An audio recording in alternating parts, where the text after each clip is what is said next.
ژور بحثونه، د چارو له شنونکو سره خبرې اترې، رښتینی ښکارا صریح ژور او دقیق تحلیلونه د هیواد او نړۍ روان حالات لا بېلابېلو زاویو او ګڼو موضوعاتو سره قدم په قدم ژور بحثونه د افغانستان او نړۍ تاوده موضوعات تر بحث او شننې لاندې نیسي.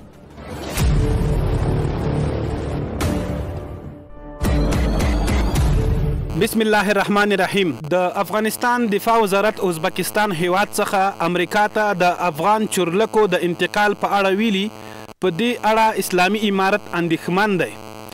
ملي دفاع وزارت په خپره کړې خبرپاڼه کې ویلي دا چورلکې د افغانستان ملکیت دی او باید بیرته افغان حکومت ته وسپارل شي. په خبرپاڼه کې ویل شوي دا چې ازبکستان ته د تیرې ادارې چارواکو د تېښتې پر مهال انتقال شوي چورلکې د هر دلیل له مخې امریکا ته انتقالیږي منلو وړ نه دي او افغان حکومت حق لري چې د خپل حق غوښتنه او پوښتنه وکړي. د ملي دفاع وزارت له ګاونډیو هیوادونو غوښتي چې د افغانانو حق ته د درناوی ولري او امریکا د بیرته افغانستان ته د یادو ټولو الوتکو د را انتقالېدو په لاره کې خنډونه نه جوړوي. د یادونې وړ ده چې د افغانستان ګڼې چورلکې د کابل د فتحې پر مهال د تیرې ادارې د چارواکو له لوري د تېښتې پر مهال ګاونډیو هیوادونو ته انتقال شوې چې اوس یې پروازه هلیکوپټرې له ازبکستان څخه امریکا ته انتقال شوي دي. د حریت رادیو قدرمن اوریدونکو او دغه راز د ټولنیزو رسنیو کارونکو السلام علیکم ورحمت الله وبرکاته. زه رحیم سکندر یم او خپرونه کې را سره د چارو شنونکی مفتی محمد ناصر حقانی صاحب میلمه دی. ښاغلی ناصر حقانی صاحب په خیر راغلی. تاسو او ستاسو ټولو محترم اوریدونکو ته سلامونه او احترامات وړاندې کوم. ښه، لومړی که راشو حقانی صاحب، د دفاع وزارت دغه اعلامیه څومره مناسبه وه او د امارت له روح سره څومره برابره وه؟ هغه که په داخل افغانستان کې دي یا په بیرون کې دي، هغوی که په امارت کې دي او یا په غیر امارت کې نه دي، یعنې هدف مې هغه کسان دي چې هغوی دغه تیارې د باندې وړي دي، هغوی هم باید دا غوښتنه وکړي چې دغه تیارې نورو ملکونو ته ورنه کړل شي، امریکا ته انتقال نه شي، بلکې د افغانانو حق دی، د افغانانو ملکیت دی او د افغانانو بیت المال دی، باید واپس افغانستان یا اسلامي امارت ته وسپارل شي. چون د دې لپاره چې همدغو تیارو باندې افغانان وژل شوي، افغانان ورباندې کړول شوي او دا هم تیرې ادارې ته ورکړل شوي دي. بالخصوص یعنې مونږ دا هم ویل چې امریکایانو که دا تیارې تیرې ادارې ته ورکړې هم وي، خو د دې په مقابل کې به یې په څو چنده باندې زیات مفاد دوی ترلاسه کړي او یا به هم په مختلفو لارو باندې د دغه تیارو قیمت کوم چې دی هغه به دوی ترلاسه کړي. نو په دې لحاظ باندې د په هیڅ طریق باندې د دوی حق نه جوړېږي او نه دوی په دې کې دا صلاحیت لري چې دا امریکا ته انتقال کړي یا خپل ازبکستان او تاجکستان نورو ملکونو کې کومې تیارې دي هغوی ته وسپاري، بلکې دا باید اسلامي امارت ته وسپارل شي او دا به د اسلامي امارت او د ټولو افغانانو ګډه غوښتنه وي. مفتی صاحب، تقریبا 28 یا شاوخوا لکه تاسو چې یادې کړلې همدومره الوتکې ازبکستان ته انتقال شوي دي. ازبکستان چې زمونږ ګاونډي هیواد دی او امارت ورسره ښې اړیکې لري، سوال پیدا کیږي چې ازبکستان په دې برخه کې څومره صلاحیت لري چې امریکا ته قناعت ورکړي تر څو د افغانستان الوتکې بیرته افغانستان ته ورکړي. البته یو څه دلته موږ تاسو باید په نظر کې ونیسو چې هغه بین الدولي تعاملات او ارتباطات دي چې د نړیوالو ملکونو ترمنځ شتون لري او بیا بالخصوص د ګاونډیو ملکونو ترمنځ هم دغه ارتباطات او تعاملات شتون لري. هغه که ابرقدرتونه او یا هم یعنې نظامي ابرقدرتونه که یا هم اقتصادي ابرقدرتونه او یا هم دغسې ګاونډي ملکونه لکه افغانستان او تاجکستان یا هم دغسې ازبکستان او پاکستان او ایران دغه ملکونه یعنې د اسیا میانه په سطحه باندې یا د سیمې او د منطقې په سطحه باندې ګاونډي ملکونه دا ټول هغه تعاملات او ارتباطات که چېرته په نظر کې ونیسي چې هغوی کې متقابل احترام په نظر کې نیول شوی وي، دغه متقابل احترام په لرلو سره او د ملي منافعو د هر ملک په نظر کې نیولو سره که هغه د افغانستان ملي منافع وي او یا هم د ازبکستان ملي منافع وي، په دې کې دغه رقم کارونه بیا هیڅکله ترسره کېدلی نه شي. او اول خو دا چې ازبکستان هیواد یا د ازبکستاني چارواکو په اول وختونو کې چې کله د افغانستان نه دغه چورلکې دغه تیارې د دوی تر میدان هوایي ګاڼو پورې ورورسېدلې، دوی اشتباه ترسره کړل چې په هغه وختونو کې دوی باید دغه تیارې واپس افغانستان ته ډیپورټ کړي وای او افغانستان ته واپس استولې وای. د همغه پیلوټانو او یا هم که نور سره وای حداقل د اسلامي امارت نه غوښتنه کړې وای تر څو دلته دوی نور کسان ورستولي وای. دغه ډیپلوماټیک اصول او تعاملاتو په نظر کې نیولو سره دوی دغه شی کاغه څه زمینی پر مثال لکه بعضې زموږ ملک زمیني ټانګونه او یا اسلحې یا نور همدغسې دولتي یا که ووایو یا هم بیت المال نورو ملکونو ته هغه موټر دي هغه هم تللي دي. نو په دې لحاظ باندې شواهد همدغسې موجود دي چې دوی کله پر مثال تاجکستان ته وختل هم دغه رقم دوی ډېری وسایل دي یعنې بندرونو له لارې دوی هغې ملکونو ته اجازه ورکړه تر څو شي سقوط پر مهال د جمهوریت د سقوط پر مهال. نو په دې لحاظ باندې د ازبکستان هم دغه یو وجیبه جوړیږي تر څو د امریکا ته قناعت ورکړي، تر څو دغه د افغانانو ملکیت دی د افغانستان د اسلامي امارت یا بالخصوص که ووایو په صورت کل کې د نړیوالو اصولو خلاف کار هم دی چې د افغانانو بیت المال یا د اسلامي امارت ملکیت دوی خپل ملکیت ګڼي او دوی پر مثال ځان مالک ګڼي. هغه که دوی همیشه دا خبره کوي چې دا که مونږ نورو ملکونو ته ورکوو او یا یې هم خپلو ملکونو ته وړو دا زمونږ حق جوړیږي، کوم چې دوی همیش د مظلومانو پر حق باندې پښې ایښې ده. او که چېرته دوی هم اوس په همغه پالیسۍ باندې کومه چې دوی مخکې په افغانستان کې د دوی د شتون په وخت کې دوی مخکې وړي،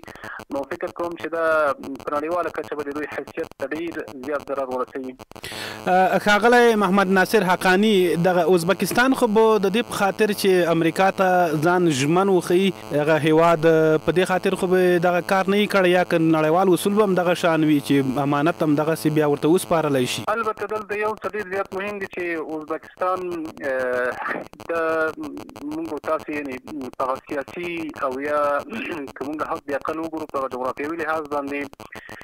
یو مستعمره هیواد دی، چون ازبکستان تر دې حالته پورې نه دی رسېدلی چې هغه د خود مختاره واوسېږي. هغه په سیاسي لحاظ باندې هم تقریبا یو څه تحت اثر دی، هغه څه د روس تحت اثر وي د روسانو او یا هم څه د امریکایانو یا صورت کل کې د غربي ملکونو. په دې لحاظ باندې دا ډېری زموږ د ګاونډي ملکونه او ورسره په خوا کې په صورت کل کې اکثریت اسیایي ملکونه ډېر کوشش دا کوي چې دوی امریکایانو ته ځان نږدې وښیي، ځان وفادار وښیي تر څو د امریکایانو هغه کومې مرستې چې دي هغه ورباندې قطع نه شي، هغه تعاملات او ارتباطات یې ورسره خراب نه شي. او یا هم په صورت کل کې که ووایو ویر او ډار ورنه احساسوي چې که چېرته دوی د امریکا د طبع خلاف کار وکړي یا د هغې د خبرو خلاف کار وکړي، شاید په داخل کې سیاسي مشکلات جوړ شي، شاید دوی په د حکومتونو په مقابل کې سیاسي راپارونې پیل شي. لکه په بعضو ملکونو کې موږ تاسو هم مثالونه ګورو کوم چې هغه دسیسې یا پلانونه د CIA او یا د موساد له خوا نه مخکې وروړل کېږي او په هغې ملکونو کې انارشیزم جوړېږي تر څو د هغې ملکونو د حاکمانو یا د حکومتونو په ضد باندې هلته ولسي یا سیاسي راپارونې پیل کړي او تر څو مشکلات جوړ کړي. نو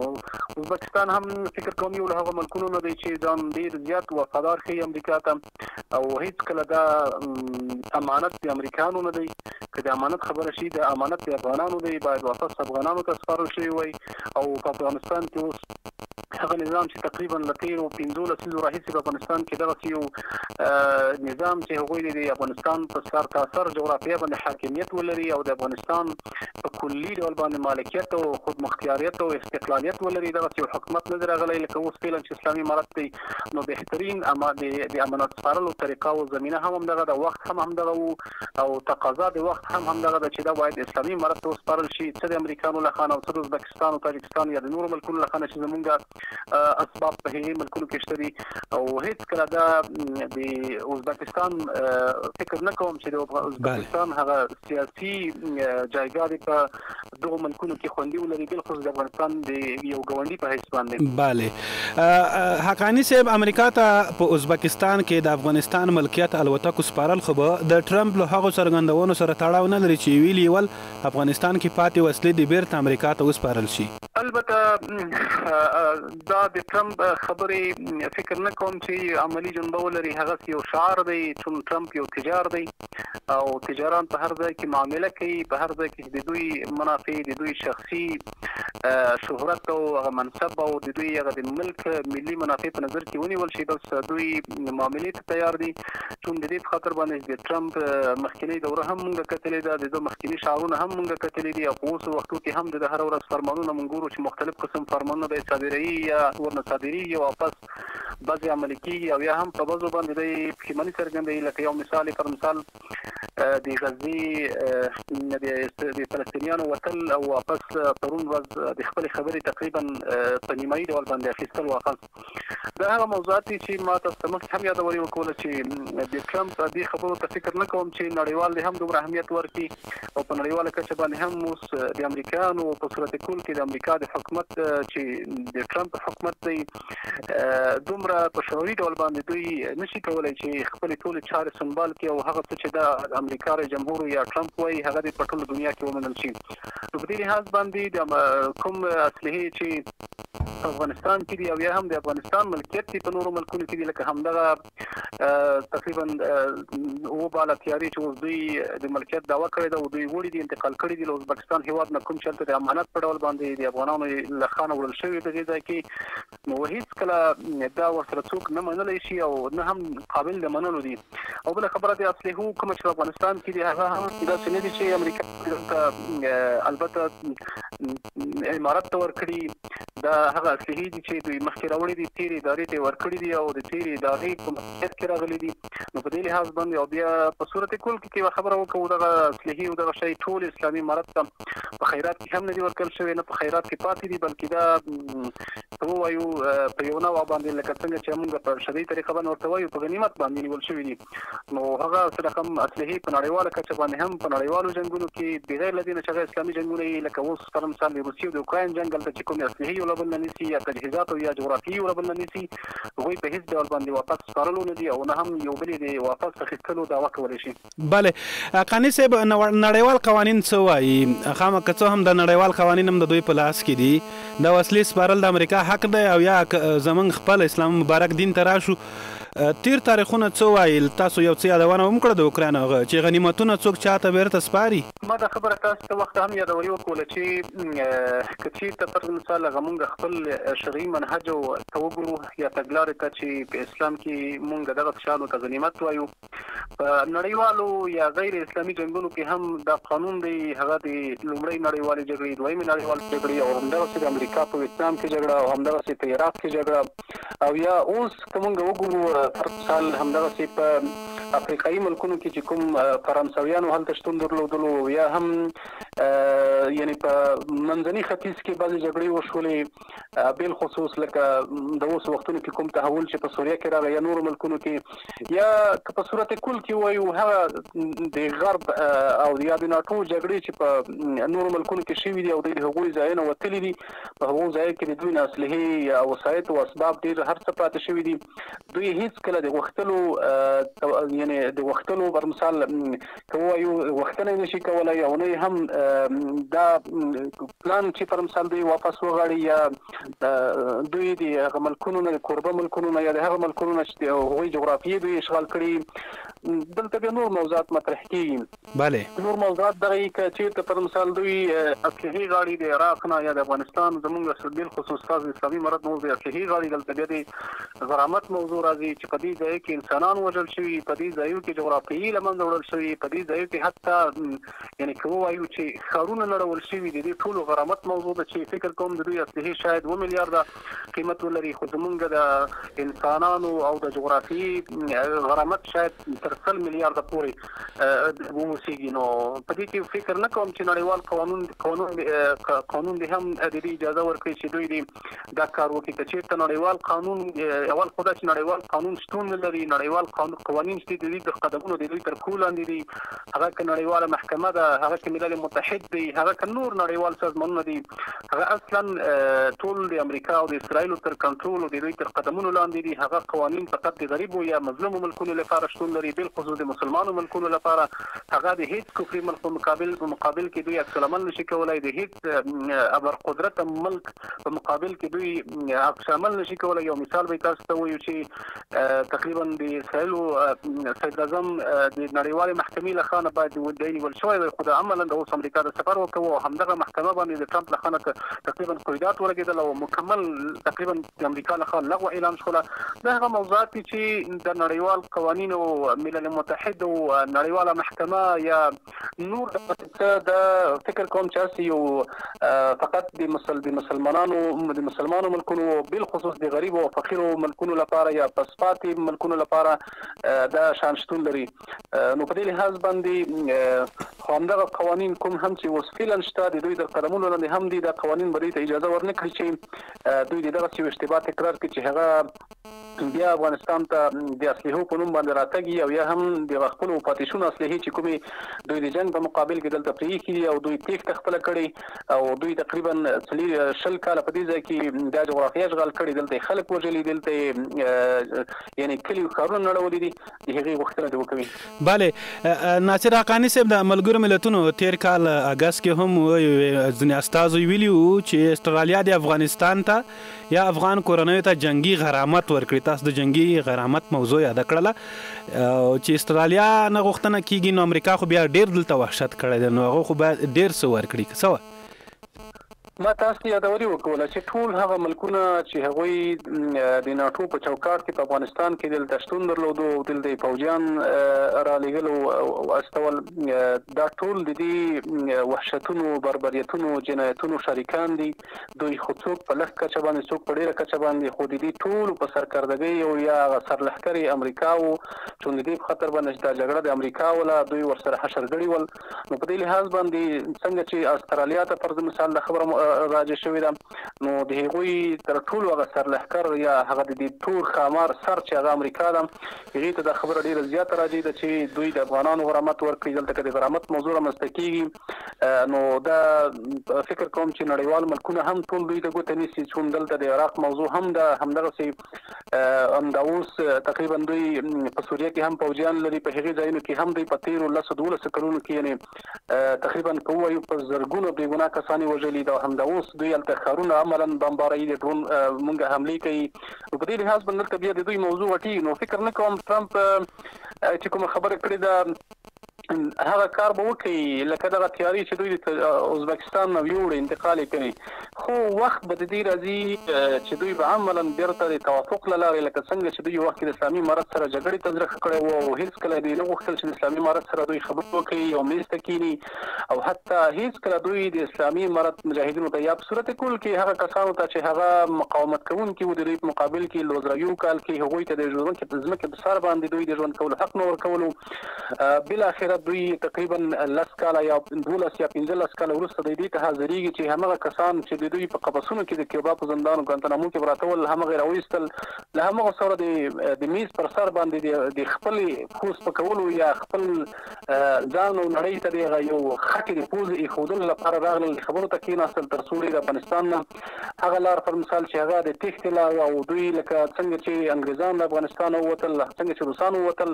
دوی د هغه رقم لوی او شرموونکي ماتې سره مخامخ نشته. د حریت رادیو د ژور بحثونو خپرونې قدرمن اوریدونکو، نن په ژور بحثونو خپرونه کې موضوع ده ازبکستان څخه امریکا ته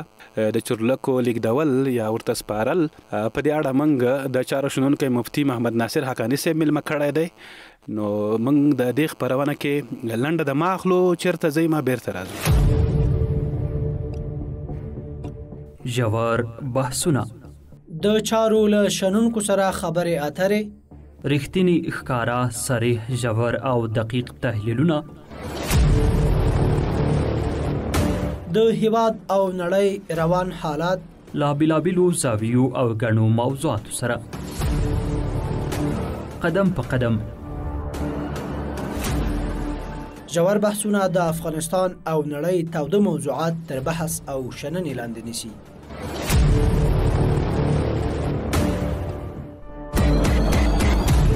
د هوریت رادیو قدرمن اوریدونکو یو ځل بیا ښه راغلاست درته وایو.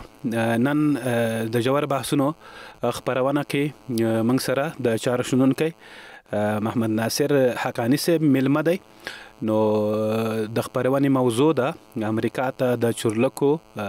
سپارل چې ازبکستان او چورلک سپارل دي. په دې اړه د دفاع وزارت اعلامیه هم خپره کړې وه، غبرګون یې ښودلی و. حقانی صاحب ډېر کله داسې وي چې دغه ویل کېږي د ټرمپ هغه لکه فکر کوي چې اوس هم انتخابات دي، اوس هم کمپاین ده او خبرې دي او خپلې خبرې وکړي بیا بیرته رد کړي او لکه اوس هم چې هماغه د کمپاین حالت کې وي. اول دا چې د اسلحو سپارل او نه سپارل یوه موضوع ده، چې د دې لپاره چې د اسلحې یا کوم اسلحې چې په زموږ ګاونډیو ملکونو کې دي هلته انتقال شوي او امانت پرتې دي او یا هم په افغانستان کې دي، دا ټول د افغانستان او د افغانانو ملکیت دی. او یا هم که هغه پیسې چې هغه کنګل کړي دي په نړیوالو بانکونو کې هغوی هم د افغانستان ملکیت دی، د افغانانو بیت المال دی، نه د هغې حق لري په نړیوالو قوانینو په اساس باندې، او یا هم د نړیوالو کومو جنګي اصولو په اساس باندې هم حق نه لري. د دې لپاره چې هغه پیسې او یا دغه اسلحې دا ټول د افغانانو ملکیت دی، افغانان یې مالکان شوي دي. او د جنګ قوانین هم همدا دي چې هلته چې د جنگ په مرحله یا دوران کې کوم څه واقع شول، ورپسې حتی ډیر کله دغسې واقع کېږي چې په هغې ځایو کې بندیان یو د بل په مقابل کې خوشي کېږي. پر مثال بندیان دي اوس لکه د امریکایانو بندیان دي د اسلامي امارت سره، او یا هم زموږ بندیان دي هغې سره، خو یا د بندیان پر مثال د یو بلې معاملې په اساس باندې خوشي کېږي. نو دلته معاملې کېدونکي دي د یو څه په مقابل کې به یو څه ورکول کېږي یا یو څه به اخیستل کېږي. نو چون دلته د امریکایانو زموږ سره څه شته نه دي، بالخصوص دا اسلحې که مونږ ووایو ډېری پر مثال دغسې اسلحې دي چې زه به یې تاسو یو مثال درکړم، خصوصونو چې مونږ مطالعه کړي او یا په دې 3 کلونو کې تقریبا څه کم زیات د 3 کلونو کې مونږ په دې باندې پوهېدلي یو چې که چېرته دوی افغانستان ته یو د پولیسو یا د اردو یو رینجر راوړې ده، حد اقل په افغانستان په خلکو باندې تقریبا تر دغه ځای پورې دوی $70,000 باندې دوی حساب کړی ده. بله. نو په دې لحاظ باندې څونه چې ما وخت هم یادوري ورکوله چې دوی ډېری هغه څه چې افغانستان ته راوړي دي د هغوی په مقابل کې له افغانانو نه څه اخیستي دي. بله. یعنې هغه په مادي لحاظ د پیسو په لحاظ باندې نه دي اخیستي، هغه د معدنیاتو په لحاظ باندې، د ذخایرو په لحاظ باندې، او همدغسې د نورو هغه موادو په لحاظ باندې چې هغوی یعنې غوښتل چې له افغانستانه یې وباسي. لکه څونه چې موږ معلومات لرو چې دوی د هلمند نه یورانیم ایستل، او همدغسې د بدخشان او پنجشیر نه دوی تقریبا یاقوت او زمرود یعنې پټنونو باندې وړي دي. دا هغه موضوعات دي چې هغه هم د افغانانو ملکیت و، د افغانستان بیت المال و. نو په دې لحاظ باندې هغه اسلحو یا وسایلو اسبابو په مقابل کې دوی د افغانستان یو په 2 باندې پیسې او یا دغه اجناس قیمتي شیان وړي دي، معدنیات وړي دي. بله خبره دلته دا ده چې د افغانستان هغه پیسې چې هغه په نړیوالو ملکونو کې دي او دوی هغلته کنګل کړي دي، دا هم د دوی هغه سرزوري ده چې لکه ما یې وخت یادوري وکړله چې دوی ورباندې 20 کاله وړاندې تقریبا 40 کاله وړاندې دوی په دې باندې خبره باندې ولاړ ول چې د اسلامي امارت د مجاهدینو لپاره د تیر اسلامي امارت د افرادو د مجاهدینو لپاره یا هم کوم څه چې دوی لوی ملا صاحب نور الله مرقده ته په دې وختو کې پیشنهاد کولو چې یا به تاسو وژل کېږئ او یا به تسلیمېږئ. په دې لحاظ باندې اوس هم دوی تقریبا د پیسو په مقابل کې یا د کومې پیسې د افغانستان هغلته شتون لري، څه کم $10 میلیارده او یا هم تقریبا په هماغه نظریه باندې دوی ولاړ دي. خو موږ په دې باندې دا یعنې نظر لرو، په دې به عقیده باندې یو، په دې فکر باندې یو چې لکه څنګه چې دوی د افغانستان وتلو ته زړه ښه کړ، همدغسې به دوی تقریبا د افغانستان کومې شتمني چې هلته دوی کنګل کړې هغه به هم راخوشي کوي. د همدغه اسلحو له غوښتلو به هم تېرېږي، اسلامي امارت په رسمیت باندې هم پېژني، د اسلامي امارت او یا په صورت کول کې د افغانستان د خلکو سره به مرستې بیا هم دوی شروع کوي د دې لپاره چې دوی دلته خپل کوم وحشتونه او بربریتونه کوم چې دوی کړي دي، دوی د دې په خطر باندې هم چې نړیوال مخ ور وانړوي تر څو د افغانستان خلک د افغانستان فعلي نظام اسلامي امارت چې ورځ په ورځ باندې د قوي کېدو، ورځ په ورځ باندې د متحد او متفق کېدو او د افغانستان سیاسي او نظامی اقتصادي لحاظ هغه د پیاوړتیا یا د صعود په حالت کې کېدو کې دی دوی به ویره د احساس کې چې په راتلونکو کلونو کې دوی یا افغانان یا اسلامي امارت د غرامت غوښتنه ونه کوي نو که چېرته دوی د غرامت غوښتنه کوي او هلته ټول نړیوال قوانین په دې باندې شاهدي ورکړي چې امریکا ورسره په خاص ټول هغه ملکونه چې هغوی د ناټو غړي ول هغوی باید د افغانستان خلکو ته غرامت ورکړي لکه اوس هم په بعضو نړیوالو ټریبیونونو کې موږ اورو چې جرمني یا همدغسې کاناډا یا تقریبا که ووایو لکه استرالیا وخت هم مثال ورکړل چې په دوه ملکونو کې حتی د دوی خپل ولسونه یا سیاسون یا چونونه د حکومتونو دا په دې نظر باندې دي چې افغانستان خلکو ته باید د خلکو چې هلته وژل شوي دي یا خبرونه شړل شوي دي هغوی غرامت ورکړي نو امریکا به هم د دې ویرې نه په آینده کې فکر کوم چې پیسې به هم راخوشي کوي او د اسلحو موضوع خو تر ډېره حده پورې څونه چې موږ پوهېږو په دې باندې او هغه د ټرمپ سیاسي ډیپلوماسي موږ تر نظر تېره کړې ده دا یو شعار و د په انتخاباتو کې هم یې شعار و او اوس یې فعلا هم د دې لپاره چې خپل سیاسي اپوزیسیون ورباندې وویروي هغوی ملامت کړي څوم دغه موضوع د هغوی په وخت کې واقع شوې ده بالخصوص د ډیموکراتانو او یا هم د بایدن په وخت کې نو په دې لحاظ باندې دوی په امریکا کې هغه رقم سیاست مخکې وړي تر څو دوی همیش په راتلونکو انتخاباتو لپاره هم همدغه د فعلي حالت نه استفاده وکړي دوی کمپاین وکړي د مختلف شعارونه ورکړي دوی خپل مخالفین بدنام کړي خپل مخالفین په همدغسې موضوعاتو باندې تورن کړي لکه اوس چې وایي چې پر مثال د افغانستان راوتل څنګه وو یا هلته اسلحې پاتې شوي دي دغه موضوعات ټول هغه موضوعات دي چې ټرمپ غواړي د خپلو مخالفو رقیبانو چې هغوی کې پر مثال د ویره لري چې په آینده کې به بیا واک ته ورسېږي د هغوی هغه سیاسي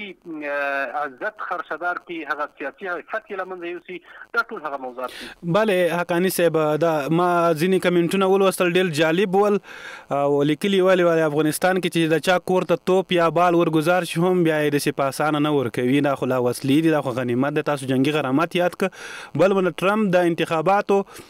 هغه عادت یاد که چې دغه سره د خبرې په انتخاباتو کې کېدلی شي خو تاسو ویل شي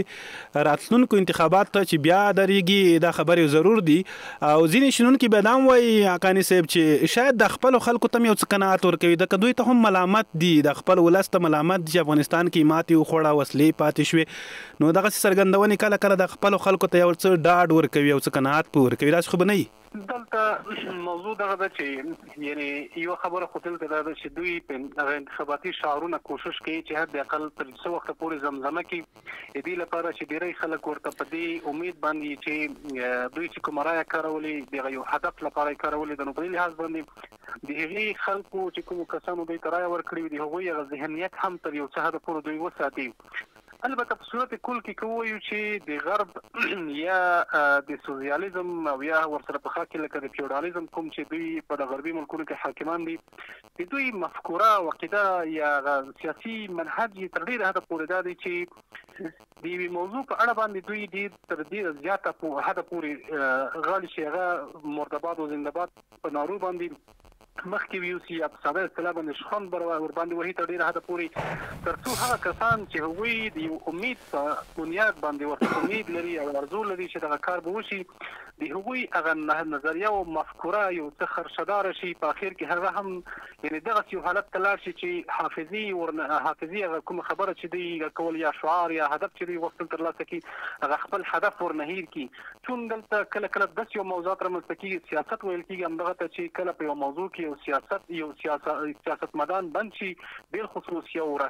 رئیس جمهور یو ملک یا یو دغسې لیډر پر مثال لکه اوس ټرمپ نو هغوی په بله سیمه کې یا په یو بله جغرافیه کې دغسې یو موضوع رامنځته کوي چې هغه هلته یعنې د خلکو اذهان راوړی د هغې موضوع نه نو موږ په دې باندې یقین لرو کوم څه چې موږ اوس ګورو چې څو ورځې وړاندې د ټرمپ نه په یو یعنې دغسې یو نړیوال سټیج باندې هلته یو پوښتنه کېږي د یو افغاني ښځې له خوا او د ده جواب او هغه څه دا ټول دا څرګندوي چې فکر نه کوم ټرمپ ته نور افغانستان ته زړه ښه کړي او ټرمپ افغانستان ته د چپ کتلو فکر نه کوم چې نور جرأت هم وکړي ځکه د افغانستان جګړه داسې نه ده تېره شوې چې په هغې کې د ټرمپ باچا یا رئیس جمهور نه وي تېر شوی بلکې د افغانستان په جګړه کې تقریبا د دوی 4 رئیس جمهوران تېر شول په دې لحاظ باندې هر یو خپله تجربه کارولې خپله سیاسي نظریه یې کارولې خپل هغه سیاسي منهج یې کارولې دي خپل هغه سیاسي مخالفین یې په هغې کې ځپلي دي د خپلو هر قسم هغه بربریتونه وحشتونه چې هغه په سیاسي لحاظ باندې په نظامي لحاظ باندې دوی دلته ترسره کړي دي او دوی د هغې استفاده کړې. نو په دې لحاظ باندې فکر نه کوم چې ټرمپ په دې موضوع کې یو څو میاشتې بعد دا خبرې به نه وي، بلکې دا خبرې به هېرې شوي او هغه موضوعات چې د خپلو همفکرو یا د طرفدارانو مفکورې بلې خوا ته واړوي، دغسې یو موضوع به رامنځته شوي چې فکر نه کوم په هغې وخت کې یعنې دا موضوع څوک یاده هم کړي. بله حقاني صاحب، داسې خو به نه وي چې په افغانستان کې د امریکا له غنیمت شویو وسلو ګاونډیان شکایت کوي او یا خطر احساسوي. نو د دې خطر مخنیوي لپاره امریکا غواړي چې پر متحد یې برید ونه شي. دغه ګاونډیانو یعنې یو شاوخوا داسې لکه ازبکستان تیاري دي یا د وسلو یادونه او داسې نه وي، د خپل متحدین شکایت کوي یا خطر احساسوي. اسکندر صاحب که څومره موږ تاسو فکر وکړو، ټرمپ تقریبا اوس د ټرمپ په دې ځل واکدارۍ کې فکر نه کوم چې اسیایي ملکونو کې کوم ملک یا بالخصوص زموږ ستاسې ګاونډیان دته دومره اهمیت ولري چې د امریکایي وسلو نه د پر مثال د خطر د احساس کې چې په هغې ملکونو باندې حملې ونشي. د دې لپاره چې امریکایي وسلې اوس نه تنها په اسیایي ملکونو کې بلکې په خلیجي او عربي ملکونو کې هم پریمانه کچه باندې تیت دي. عملا موږ په هغې ځای کې ګورو، په عراق کې، په سوریه کې، په همدغسې په سومالیا، نایجیریا، تقریبا تر ډېری ملکونو پورې تر مالي پورې د امریکایي اسلحې په هغې ملکونو کې تیت دي. همدلته موږ تاسو وګورو عملا د اوس د امریکایي اسلحې تقریبا که وګورو یعنې په ایران کې، په پاکستان کې، همدغسې نورو ګاونډیو ملکونو کې شتون لري. د امریکایي اسلحې نه تنها بلکې دلته شپاړسیا کې د افغانستان نه به دوی خطر ورته متوجه شي زموږ د افغانستان ګاونډیو ملکونو ته یا د امریکا هغه بر مثال هغه ملکونو ته چې هغه د دوی دوستان دي یا دوی ورته ځان همدغسې متحد او وفادار معرفي کوي، هېڅکله دا خبره نشته. فکر نه کوم چې دا خبره دې دومره حده پورې. البته یو څه چې هغه ډېر مهم دی هغه دا دی چې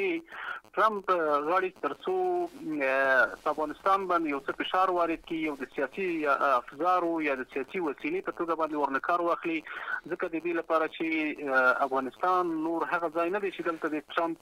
سیالي وکړي یا په دې ځای کې ټرمپ هغه خپله سیاسي او نظامي زور ازمایي وکړي، بلکې افغانستان اوس د یو داسې مالک لاس ته لوېدلی دی چې هغه په سیاست باندې پوهېږي، هغه په جګړه باندې پوهېږي، هغه په بین الدولي یا بین المللي قوانینو او اصولو باندې پوهېږي، په دې ټولو باندې پوهېږي. دلته اسلامي امارت دغسې یو قسم سیاست لوبولو ته مخه کړې ده چې امریکا به هم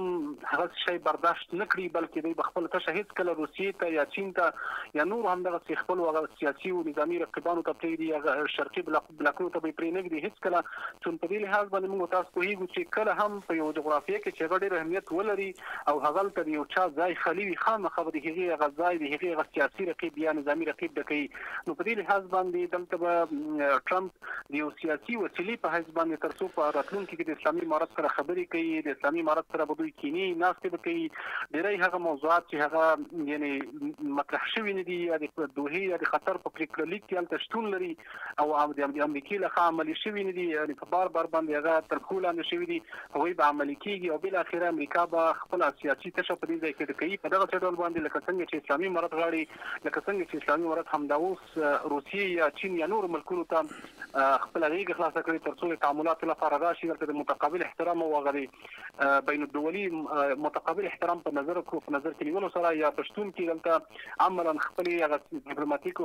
چارې مخکې ویوسي او یا هم نور همدغسې تجارتي او اقتصادي راکړه ورکړه کې دوی شریک واوسېږي. بله ښاغلی ناصر حقانی صاحب، کراشو خپل کور افغانستان او بیا امارت ته روان جنگ خو به بې ټوپکه په ټکنالوژۍ او کمپیوټر مخته ځي او حتی سایبري جنګونه به وي چې بیا دا غنیمت وسلې له تاریخي ارزښت پرته شاید په درد ونه خوري، یعنې پرته له دې چې تاریخي ارزښت لري په درد شاید ونه خوري. بل اخره څه کول په کار دي چې هیڅ افغان حکومت خطر احساس نه کړي، مشران او دفاع وزارت به متوجي وي او لاس به په کار به وي چې نظامي برخه کې پر ځان بسیا شو. البته دلته یو څه چې ډېر زیات مهم دي هغه یعنی افغانانو ته بالخصوص اسلامي امارت ته چې اوس د یو لوی ملت سرپرستي ورته غاړه ده د هغوی مسؤلیت ورله غاړه دی هغه دا ده چې دوی دلته د افغانانو هغه مشکلات چې هغه داخلي مشکلات دي هغه حل کړي لکه بالخصوص یو موضوع چې هغه ډېر احمد هغه د بیکارۍ مشکلات دي چې مثال پرې نه وي چې افغان ځوانان بیکاره شي او د دښمنانو یا د اغیارو په لاسونو کې ولویږي خدای ناخسته په آینده کې د هغې نه غلطه استفاده وشي او بله خبره دا ده تر څو افغانستان په خپله بډیا شي هغه دا ده لکه اوس چې څنګه موږ او تاسې عملاً ګورو چې لویې پروژې دلته عمل کېږي نو همدغسې د خبرو اترو له لارې د تعاملاتو تفاهم له لارې دوی وکولی شي تر څو نړیوال ډونران دلته افغانستان ته د هغوی توجه راجلب کړي د هغوی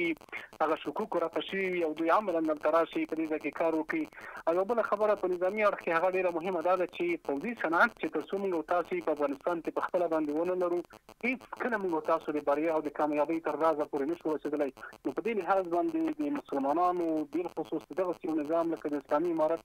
چې تقریبا ټولې نړۍ ورته سترګې دي په دې ځای کې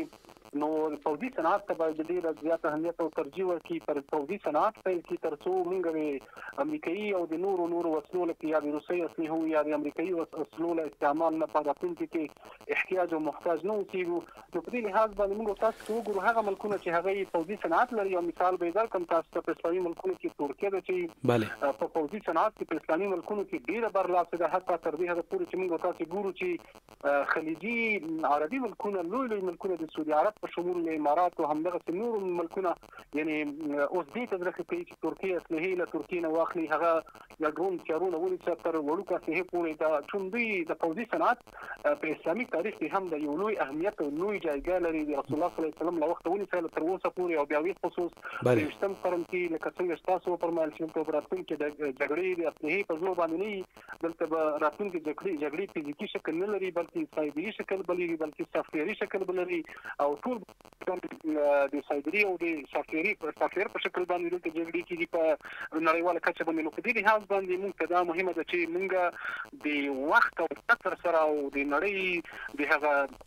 دوی چې کوم تقریبا اوس 5 نسل ورته وایي چې نړیوالو بعضې ملکونو تقریبا دغسې پوځي صنعت ته مخه کړې چې هغه 5 نسل یعنې تر اوسه پورې په ډېری ملکونو کې نشته دی نو په دې لحاظ باندې موږ ته بالخصوص افغانانو ته اسلامي امارت ته دا ضرور ده چې د پوځي صنعت برخه هم لکه څنګه چې دلته د ملت د یو لوی ملت د سرپرستۍ په حیث باندې دوی دلته نورو چارو امورو کې هم دغسې بخود دي په خدمت باندې همدغسې دغه موضوع ته هم باید ډېره لاره چاره وشي تر څو په راتلونکي کې یعنې موږ د دغسې احتیاج او محتاج نه خلاص واوسېږو او د هغه ملکونو چې هغه زموږ ګاونډي ملکونه دي همسایه ملکونه هم دي کوم چې اهل دي یا نه اهل د هغوی سره حد اقل موږ سیال واوسېدلی شو بله حقاني صاحب ځینې شنونکي وایي چې افغانستان ښه چانس لري حتی که اټم بم او هستوي وسلې هم جوړوي څوک ورته خنډ نشي جوړولی ځکه په رسمیت نه دی پیژندل شوی وایي د امریکا متحد نه دی وایي له دې موقع باید چټکه استفاده وشي دا نظر څومره مهم دی تقریبا څونه چې ما نړیوال مطبوعات تعقیب کړي یا بالخصوص نړیوال سیاسي هغه تحلیلګران چې هغوی په اسیایي ملکونو کې د افغانستان په اړه باندې شننې او تحلیلونه کړي دي د هغوی نظر همدا دی چې دغسې موقع لکه څنګه چې نن وخت افغانان او بالخصوص اسلامي امارت لري که په نورو نړۍ کې بعضې ملکونو ته بالخصوص اروپایي ملکونو ته کوم ملک ته په لاس باندې ورشي نو هغوی به له وخت نه ډېره زیاته استفاده وکوي هغوی همدغه ستا خبره لکه تاسو وویل چې د امریکا متحد نه دی د مثال د نړیوال لخوا په رسمیت نه دی پېژندل شوی د نړیوالې ټولنې هم غړی تر اوسه پورې نه دی همدغه موقع ده چې دوی تقریبا استفاده وکړي هغه که د دوست نه یا د دښمن نه هغه که په خپله باندې په داخل کې او یا هم د بیرون د ماهرو کسانو پر وسلو سره په دې ځای کې هغه شروع یا ابتداء کارونه وي نو په دې لحاظ باندې بهترین وخت دی چې اسلامي امارت ته په لاس باندې ورغلی دی تر څو دوی د هرې حربي یا د هرې کړنلارې استفاده وکړي په دې ځای کې او ټول هغه مشکلات چې په راتلونکي کې افغانستان او د جغرافیې او د ملت او اسلامي امارت ته متوجه کېږي د یو خنډ په حیث باندې د یو فشار په حیث باندې د هغوی نه ځان بچ کړي د هغوی نه د فشار نه ځان خلاص کړي او مخکې له مخکې د هغو خړو اوبو ته دوی مخکې له مخکې ډیل جوړ کړی وي کاني صاحب که څه هم جو بایډن واکمنۍ مهال هم له افغانستانه د امریکایي پوځیانو وتلو وضعیت او د څېړنو په اړه څرګندونې شوې وې چې دا وضعیت وڅېړي. خو اوس بیا د امریکا دفاع وزیر همدا خبره کړې ده. دا څه ډول څېړنه ده؟ یعنی په دې کې امریکایي قومندانان محاکمه کېدلی هم شي او که تحقیق ترسره کیږي نو افغان قومندانان افسران چې دوی سره همکار وو له هغوی به هم پوښتنه کیږي. اول خو دا چې یو څه باندې باید موږ تاسو ځان پوه کړو چې خو داسې ویل کېږي چې کله غواړي چې خپل دښمن یا رقیب یا هر هغه څوک چې هغه ستا سیال اوسېږي او د سیالۍ نه ځان خلاص کړي، د رقابت نه ځان خلاص کړي یا له دښمنۍ نه ځان خلاص کړي، نو وایي دومره محکمې راونیسه چې د غاړې په نیولو باندې راضي شي. نو همیشه موږ تاسو چې ګورو چې په امریکا کې تقریبا دغه موضوع مخکې هم روانه وه، اوس بیا هم روانه ده. دوی ډېره هڅه دا کوي چې هغه کسان چې هغه د بایدن په اداره کې یو څه رسېدلي کسان ول او داسې کسان ول چې کېدلی شي په راتلونکو وختونو کې په امریکا کې مشهور او یو تقریبا داسې هغه کسان اوسېږي چې هغه د امریکا د خلکو هغه رایه خپلولی شي، لکه بالخصوص د اوس موږ تاسې د امریکا د ریاست بایدن معاون وله، یعنې دغه هغه کس تقریبا ښځه وله چې په ډېر کم وخت کې میدان ته راووتله او بس تقریبا تر دې حده پورې ورسېدله چې یعنې د ټرمپ سره یو قسم سیالۍ لارې ته لاړله. نو ډېری هغه جنرالان، هغه کسان، هغه ماهرین، هغه عقیدې او مقتدر اشخاص چې هغه د بایدن په اداره کې ول، دوی غواړي چې هغه په یو قسم باندې نور هم تهدید کړي او تر څو د دوی سیاسي او علمي او بالخصوص سره وظیفوي حیثیت او حرکت کې ورسېږي. بله، په دا وروستیو کې لږ غږ هم خراب شو او ستاسو ځواب موږ واخیسته. نو ډیره زیاته مننه حقانی صاحب چې راغلی خپرونې ته او برخه مې را سره واخیسته، وخت مې راکړه. کور ودان د هوریت رادیو د ژور بحثونو خپرونې قدرمنو اوریدونکو، نن په بحث کې موږ سره د چارو شنونکی مفتي محمد ناصر حقانی صاحب میلمه وو. زموږ د بحث موضوع وه ازبکستان هیواد څخه امریکا ته د افغان چورلکو د انتقال په اړه. نو خدای دې وکړي چې دا بحث مو تر اخره پورې اوریدلی وي. زموږ د هوریت رادیو نورې خپرونې هم تعقیب کړئ. تر بیا د الله تعالی په امان. ژور بحثونه، د چارو له شنونکو سره خبرې اترې، رښتینی ښکارا صریح ژور او دقیق تحلیلونه، د هیواد او نړۍ روان حالات لا بېلابېلو زاویو او ګڼو موضوعاتو سره قدم په قدم. ژور بحثونه د افغانستان او نړۍ تاوده موضوعات تر بحث او شننې لاندې نیسي.